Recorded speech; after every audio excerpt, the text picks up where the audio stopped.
YouTube, c'est une fabuleuse journée qui commence et je suis encore un petit peu malade mais ça va beaucoup mieux. Le thème du jour m'a été inspiré par, par ma maladie et nous allons parler de comment prendre des bonnes habitudes. Le lien avec la maladie ne va peut-être pas être clair tout de suite mais vous allez voir c'est lié. Mais avant ça, mon petit thé du matin.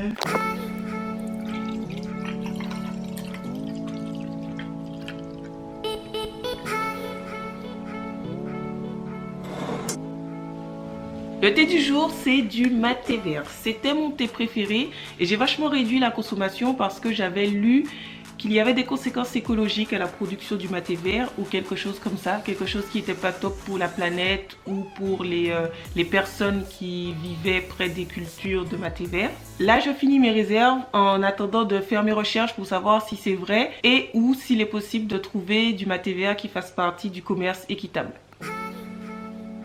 La première étape pour moi quand on veut prendre de bonnes habitudes, c'est de se mettre des tâches simples ou alors de décomposer notre but final en tâches simples. C'est exactement ce que je disais pour commencer le yoga. Je vais vous mettre le lien de la vidéo là cette fois, j'espère.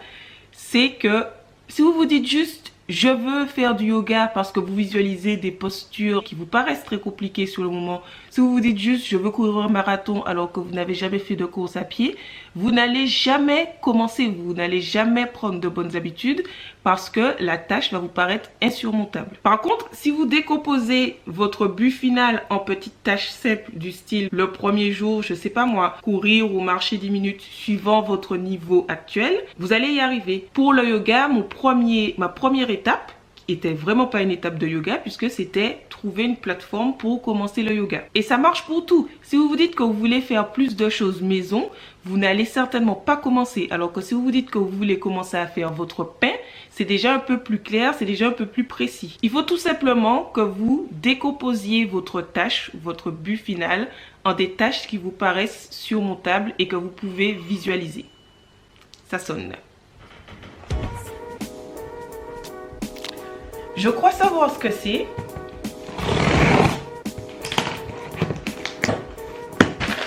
C'est ça. J'ai été contactée par une compagnie qui fait des... Alors attendez. C'est de la vaisselle jetable qui est éco-friendly. Ça s'appelle Nature's Party. Gamme complète. Ah, c'est des pailles qui sont faites avec... c'est écrit Beanies Paper Straw. Donc je suppose que ce sont des pailles... Je sais pas. Bee, c'est abeille. On est d'accord? Vous avez dû voir dans des vlogs, par exemple, j'emballe mes pommes dans une espèce de papier violet. En réalité, c'est un papier qui est fait avec de la cire d'abeille, je crois. C'est Bee Wraps, ça s'appelle. C'est un papier qui est fait avec la cire d'abeille qui est écologique. Mais comme c'est un peu collant quand même, je me dis, je sais pas trop comment ça fonctionne pour les pailles. Si les pailles sont vraiment faites avec la cire d'abeille ou pas.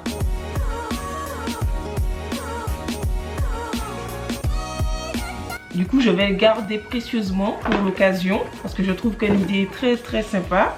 Mais là, je pense que ce serait un peu du gâchis d'utiliser alors que j'ai de la vaisselle chez moi. Vous voyez ce que je veux dire. Par contre, les feuilles, comment ils ont appelé ça? Crafty Baking Cups.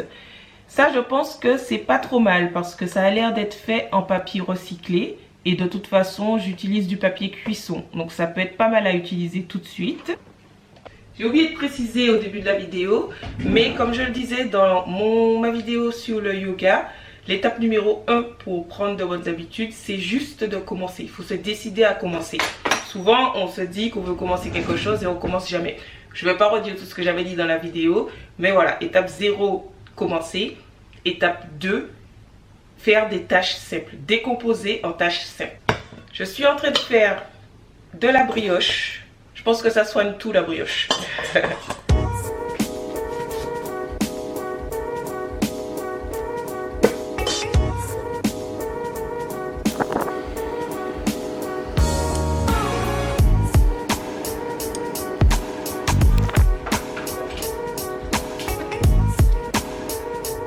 Le déjeuner, c'est un bol de lentilles corail. C'est pas vraiment un dalle de lentilles corail parce que j'ai vraiment fait une improvisation. C'est des lentilles corail que j'ai fait tremper la veille et que j'ai cuites avec le reste de potimarron. Je l'avais congelé, c'est le potimarron avec lequel j'avais fait le cake avant de partir à Paris. J'avais congelé, donc là je l'ai décongelé. J'aime pas congeler, je sais pas pourquoi, ça me stresse de savoir qu'il y a des choses congelées. Donc j'ai mixé le potimarron avec du lait végétal, un peu d'eau aussi parce que j'avais pas suffisamment de lait végétal. Et j'ai fait cuire les lentilles corail avec le potimarron, le lait végétal, de l'ail, de l'oignon, du poivre et j'ai rajouté un peu de sel à la fin. Ça fait un petit bol tout chaud, ça va me faire du bien je pense. Méga validé. La deuxième chose à faire pour prendre de bonnes habitudes, c'est de décider du moment avant. La motivation, ça s'épuise. Si vous vous dites juste demain que vous allez courir les 10 minutes qu'il vous faut pour commencer votre parcours vers le marathon, vous allez avoir toute la journée pour choisir un moment et ça va être super compliqué parce qu'à chaque fois vous allez repousser et plus la journée va avancer, plus votre motivation va s'épuiser. C'est pareil pour tout le monde, c'est pas que pour vous, la motivation, ça s'épuise.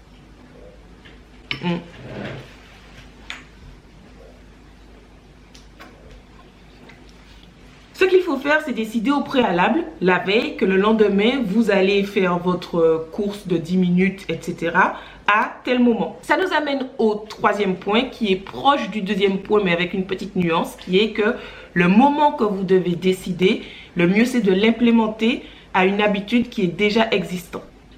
On est toujours dans le cas de la motivation. Si vous avez dit que vous alliez courir tous les jours, commençant par demain à 16 h, il y a plus de chances pour que vous vous motiviez que si vous n'aviez pas fixé d'heure. Néanmoins, à 16 h, il faudra quand même faire appel à votre motivation pour vous lancer, pour commencer à vous activer.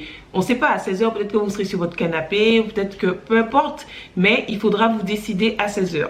Alors que si vous vous dites tous les jours, à partir de demain, en sortant du boulot, je vais aller courir.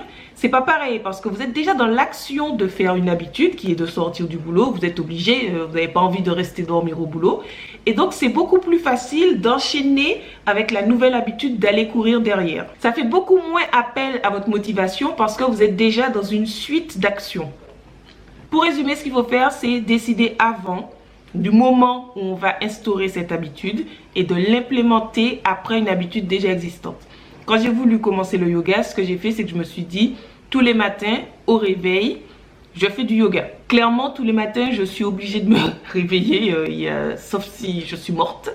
Donc, c'était obligé que ce soit une habitude qui soit facile à implémenter par rapport à une habitude déjà existante. C'est le premier truc que je fais le matin. C'est facile, je me réveille, je fais ça, il n'y a pas à réfléchir, il n'y a pas à prendre beaucoup de motivation. C'est le réflexe de tous les matins. C'est l'heure du goûter. C'est la recette de brioche que vous connaissez déjà avec la farine de kamut. Et plutôt que de faire des petits pains briochés, j'ai fait une forme de pomme cannelle, ça s'appelle. Donc c'est une espèce de brioche qu'on mange aux Antilles. Voilà, super bon. La dernière chose, et c'est cette chose qui est en rapport avec ma maladie, qu'il faut faire pour prendre de bonnes habitudes, c'est de ne pas oublier de définir ses priorités. C'est la partie qui est difficile pour moi. J'ai vachement compris comment faire pour implémenter des nouvelles habitudes, pour les ajouter aux suivantes. J'ai pas compris encore comment m'arrêter. Ce mois-ci, j'ai mis tellement d'objectifs les uns à la suite des autres dans une journée que je me suis retrouvée à couper sur quelque chose qui est très important, c'est le sommeil. Le pire, c'est que si vous me suivez sur Instagram ou sur mon blog, peu importe, vous savez certainement que j'ai commencé une formation en naturopathie. Le but de cette formation, c'est de m'aider à connaître tous les moyens naturels qui permettent d'optimiser la santé. Depuis que j'ai découvert le pouvoir de l'alimentation sur la santé, vraiment, ça me fascine et j'ai hyper envie de savoir tout ce que je peux faire pour être dans le meilleur état de forme. Et oui, je suis consciente que ça ne sert à rien d'apprendre toutes ces choses si au final je néglige les choses de base comme le sommeil qui sont clairement primordiales pour être en bonne santé. Je pense que ce que je veux dire, c'est que si vous voulez commencer une nouvelle habitude, regardez si c'est possible, regardez honnêtement parce qu'il y a des gens qui disent qu'ils n'ont pas le temps et qui passent 2 heures à scroller sur Facebook ou 2 heures devant la télé. Honnêtement, établissez vos priorités. Mettez dans l'ordre les choses qui sont plus importantes que cette nouvelle habitude. Regardez comment vous pouvez les caser et casez ensuite la nouvelle habitude que vous voulez implémenter. Ne faites pas comme moi. Après tout, je partage avec vous pour vous aider à être épanoui dans votre alimentation, dans votre corps, dans votre vie de tous les jours de façon générale. Donc c'est un petit peu paradoxal, c'est un peu comme on dit le comble que je prenne pas soin de ma santé à côté. Ça reste du sommeil, ça reste une grippe, il n'y a pas mort d'homme, hein, c'est pas quelque chose de catastrophique. Mais je crois à un certain rythme de vie, je crois à une certaine hygiène de vie.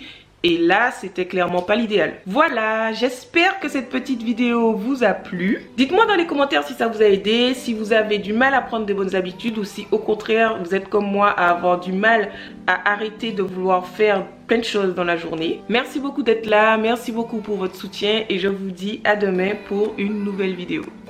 Bye bye. Avant de partir, n'oubliez pas de regarder mes dernières vidéos qui s'affichent quelque part par ici.